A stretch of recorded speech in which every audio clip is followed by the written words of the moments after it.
ভদ্রলোক, কি যেন নাম, মিস্টার দত্ত, ভীষণ শো অফ করে আর কিরকম একটা ব্যবহার করে। আমার একদম ভালো লাগে না ওকে। তুমি যে কি করে এত শান্তভাবে ওকে ম্যানেজ করো ভগবান জানে। আমার সাথে তো পড়লে বেকার দুটো কথা কাটাকাটি হবে, ঝগড়া লেগে যাবে, কি দরকার? আরে হেসো না, আমি সিরিয়াসলি বলছি। এই কাজটা আমাকে একা করতে বলো না, বেকার হাত থেকে কাজটা বেরিয়ে যাবে। আচ্ছা ঠিক আছে, উনি তো 11:30 নাগাদ আসবেন। তুমি মিটিংটা শুরু করে দিও, তোমার কাছে তো ল্যাপটপে বাজেটটা আছে, তার মধ্যেই আমরা ঢুকে যাব। তোমরা মানে? জেঠুমণি তো তোমাকে ছাড়া আর কাউকে যেতে দেবে না বলেছে। ভেবো না, তুমি শুধু দেখো কাল কি হয়। তুমি কিন্তু অবশ্যই মিটিংটা শুরু করে দিও। ওকে, অ্যাজ ইউ উইশ। আচ্ছা মিনু, তোমাকে বলা হয়নি, সকাল থেকে আমার মাথাটা বেশ ধরে আছে। তুমি প্লিজ একটু মাথাটা টিপে দাও না। এ বাবা, আগে বলবে তো। ঠিক আছে, আমি দেখছি কোনো ওষুধ আছে কিনা। আরে না না না, ওইসব কিছু দরকার নেই। তুমি জাস্ট মাথায় একটু হাত বুলিয়ে দাও, দেখবে ঠিক হয়ে গেছে। এটা কি ম্যাজিক নাকি? আরে ম্যাজিকই তো। আর তুমি আমার জীবনের সবচেয়ে বড় ম্যাজিশিয়ান। সামনে দাঁড়িয়ে যাও পাশে, ব্যাস সব প্রবলেম হওয়া। ঠিক আছে, মাথা টিপে দিচ্ছি, দেখি। পরশু তো কাঠামো পুজো, এর মধ্যে তুমি শরীর খারাপ বাঁধিয়ে বসলে। আমার যতই শরীর খারাপ হোক মিনু, রথের দিন কাঠামো পুজো হবেই।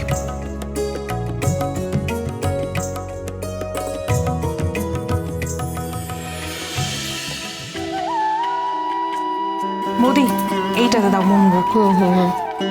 দিদিভাই একটু তাড়াতাড়ি করো, এতক্ষণে বোধহয় জেঠুমনি চলে এসেছে। আরে দাঁড়া না, করছি তো তাড়াতাড়ি, দেখ করছি তো। হ্যাঁ এই যে আর একটু দি। হ্যাঁ, ভালোবাসে তো। হ্যাঁ হ্যাঁ একটু বেশি করে দি। জানি না কেমন হয়েছে, ভালোই হবে। হ্যাঁ ঠিক আছে। নাও, কি নাও? যাও। একা যাবো নাকি আমি?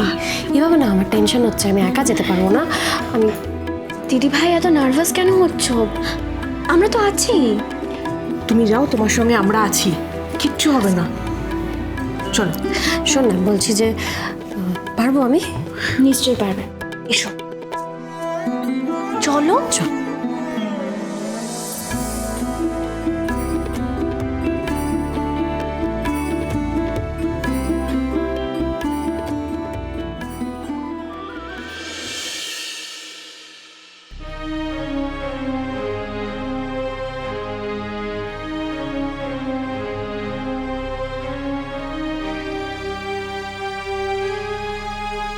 এসব হঠাৎ? আপনি ভালোবাসেন তো, তাই বানালাম, খান না। খাও না বাবা, বৌদি সে কোন সকালে উঠে রান্না করেছে, খাও। এত আয়োজন কি আমার মন বদলাবার জন্যে? তাহলে জেনে রাখো যে আমার সিদ্ধান্ত কোনো পরিবর্তন হবে না। তোমাদের আয়োজন সব বিফলে গেল।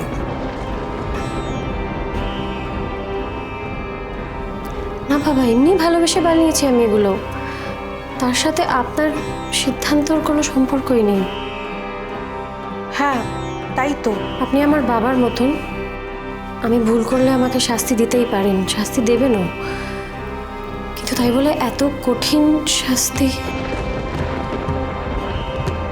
আমি বলছিলাম কি বাবা, আমরা যদি ঘরের কাজ সব সেরে তারপর যদি অফিসে যাই। বাবা, আমাদের খুব ইচ্ছে নিজেদের চেষ্টায় কিছু একটা করার। পালবাড়ির মেয়ে বউরা বাইরে বেরিয়ে কাজ করছে দেখে আমার কত আনন্দ হচ্ছে। একটা ছোট্ট ভুলের জন্য ওদের এত বড় শাস্তি দিও না গো।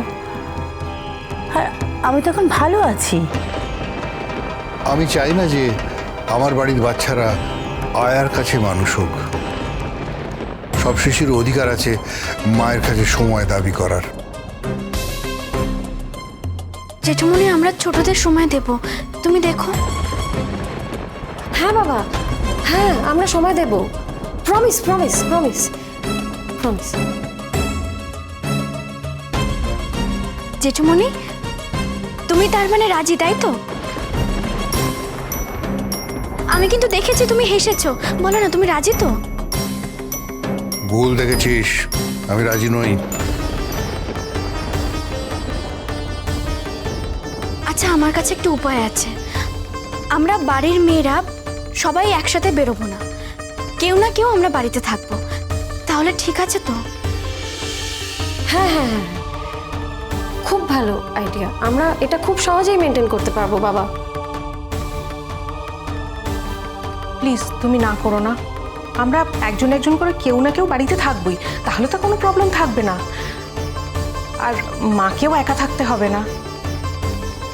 আর অফিসের এন্টায়ার কাজটা আমরা ভাগ করে নেব, যে যেরাম পারবো সেরাম ভাবে করবো। বেশ, তবে এটাই শর্ত রইল, সবাই একসাথে বাড়ি থেকে বেরোতে পারবে না, কাউকে না কাউকে বাড়িতে থাকতে হবে। এবার কে কখন বেরোবে আর কে বাড়িতে থাকবে সেটা নিজেরা ঠিক করে নাও। আচ্ছা আচ্ছা, তাই হবে। জেঠুমনি, আমরা তো সেটাই বলছি, আমরা নিজেরাই ঠিক করে নেব কে কখন বেরোবো আর কে কখন বেরোবো না। তুমি চিন্তা করো না, কোনো অসুবিধা হবে না, এবার আর কোনো ভুল হবে না। আর একটা কথা, সন্ধ্যের আগে সবাইকে বাড়ি ফিরতে হবে।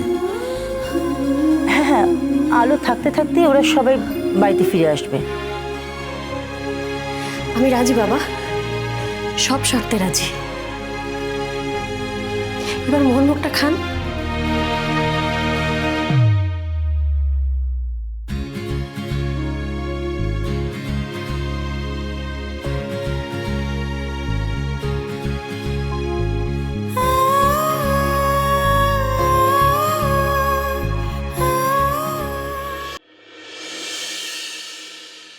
মৃন্ময়ী ম্যাডাম, উনি এসে যাবেন এক্ষুনি, ততক্ষণ আমরা একটু প্রেজেন্টেশনটা দেখে নিই।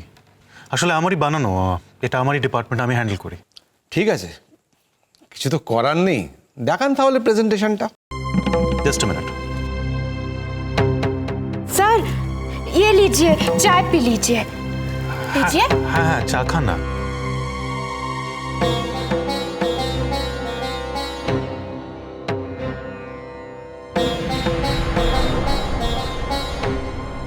বাজেট প্রেজেন্টেশন কিছুই আর নেই সোম, সব বানের জলে ভেসে গেছে।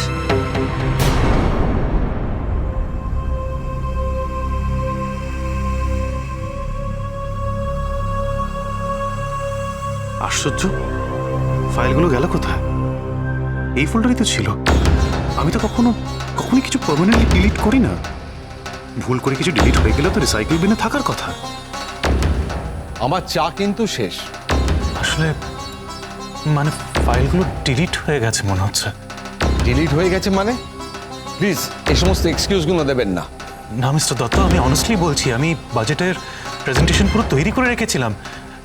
আচ্ছা, আমাকে 15 মিনিট টাইম দিন, আমি আবার বানিয়ে দিচ্ছি। Enough is enough. কি পেয়েছেন আমাকে? একটু প্রিপেয়ার হয়ে ক্লায়েন্টের সাথে কথা বলতে পারেন না? মৃন্ময়ী ম্যাডাম আপনাকে কেন রেখেছে বলুন দেখিনি? মিস্টার দত্ত প্লিজ, আপনি বসুন না, আপনি চলে যাচ্ছেন কেন? আমাকে 10টা মিনিট দিন, আমি প্রেজেন্টেশন আবার বানিয়ে দিচ্ছি। কি পেয়েছেন কি আমাকে? একবার 15 মিনিট, একবার 10 মিনিট। মন দিয়ে যদি কাজটা সময় মতন করতেন তাহলে ভিক্ষে চাইতে হতো না আপনার। আপনি তো মৃন্ময়ী ম্যাডামের নাম নষ্ট করছেন। যত সব আনপ্রফেশনাল লোকজন। Good morning mister Dutta. আপনি এসে গেছেন? আপনি দাঁড়িয়ে আছেন কেন? বসুন না। সরি, আমি এরকম অ্যামেচারদের সঙ্গে কাজ করি না। কি হয়েছে? আপনি আপনার এমপ্লয়ীদের ভালো করে কাজ শেখান আগে, তারপর ক্লায়েন্ট মিটিংয়ে পাঠাবেন। মিস্টার দত্ত, আমি ঠিক বুঝতে পারছি না আপনি কি বলতে চাইছেন। প্লিজ একটু ক্লিয়ার করে বলুন। বাজেট প্রেজেন্টেশনের ফাইলগুলো খুঁজে পাচ্ছি না। আমি খালি তো বানিয়েছিলাম, কি করেছে? আবার বাজে কথা বলছেন। আপনি যদি ফাইলগুলো রেডি করে রাখতেন, সেগুলো কি উড়ে গেল? Very sorry mister Dutta, but বিশ্বাস করুন আমি সত্যি কথা বলছি। আপনি একটাও কথা বলবেন না। কথা বলছেন কোন সাহসে? আপনি আসতে পারেন মিস্টার দত্ত। আমি বা আমাদের কোম্পানি আপনার সাথে কাজ করবে না। আমাদের অফিসে দাঁড়িয়ে আপনি আমার স্বামীর সাথে এভাবে কথা বলছেন কোন সাহসে? বাজলো